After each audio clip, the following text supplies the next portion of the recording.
हाँ जी, अस्सलाम वालेकुम। Welcome back to my channel शेर और शिराजी। तो फिर आपके पास आया हूँ एक छोटी सी नज़म लेकर। अगर नज़म पसंद आए तो आप मेरे चैनल को सब्सक्राइब कीजिएगा और बेल का बटन भी रिंग कर दीजिएगा। तो सुनिए एक छोटी सी नज़म।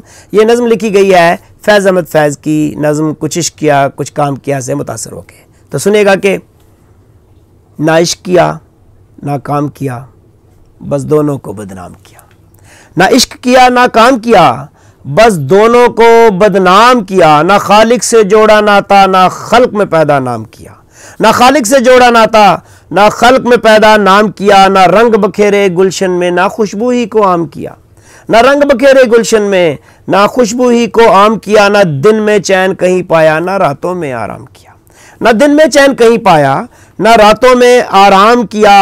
ना दोस्त बनाए गर्विदा ना दुश्मन कोई राम किया। ना दोस्त बनाए गर्विदा ना दुश्मन कोई राम किया। बेचा ख्वाबों को शिराजी, बेचा ख्वाबों को शिराजी, हर शेर अपना नीलाम किया। बेचा ख्वाबों को शिराजी, हर शेर अपना नीलाम किया। ना इश्क किया ना काम किया, बस दोनों को बदनाम किया, बस दोनों को बदनाम किया।